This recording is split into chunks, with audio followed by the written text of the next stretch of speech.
നമസ്കാരം. കഴിഞ്ഞ ദിവസം നമുക്ക് സർവീസിനായിട്ട് കിട്ടിയ ജാക്കി വണ്ടിയിൽ നിന്ന് ഇറക്കിയപ്പോഴാണ് ഈ കാര്യങ്ങളെല്ലാം നടന്നത്.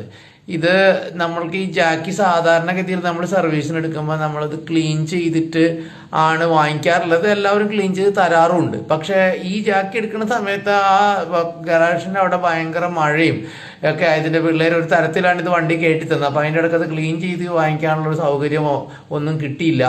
അപ്പൊ ഇത് ഈ കോലത്തിൽ കൊണ്ട് എൻ്റെ ടെക്നീഷ്യന് കൊടുത്തു കഴിഞ്ഞാൽ അങ്ങേരെ എന്നെ ഓടിക്കുന്നുള്ളതുകൊണ്ട് ഇത് ക്ലീൻ ചെയ്യേണ്ട ഒരു ഉത്തരവാദിത്തം എൻ്റെതായി. അത് ക്ലീൻ ചെയ്യാൻ വേണ്ടിയിട്ട് ഞാൻ എടുത്തപ്പോഴാണ് ഇതിൻ്റെ ഒരു കോലമൊക്കെ ഞാൻ കാണുന്നത്. ഈ ജാക്കി ഒന്നും ജനിച്ചിട്ട് കുളിച്ചിട്ടില്ല എന്ന് തോന്നുന്നു കേട്ടോ.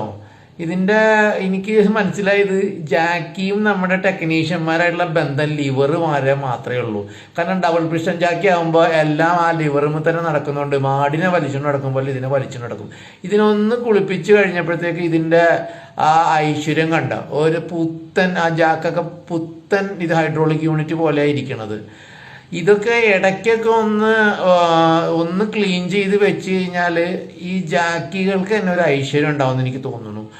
നമ്മൾ ഉപയോഗിക്കുന്ന ടൂളുകളെയൊക്കെ ഇത്രയും മോശമായിട്ടൊക്കെ കരുതുമ്പോൾ പിന്നെ നമുക്ക് എങ്ങനെയാണ് നമ്മുടെ ഈ കരിവീരൻ്റെ ജീവിതത്തിന് ഒരു അറുതി ഉണ്ടാക്കുന്നത്?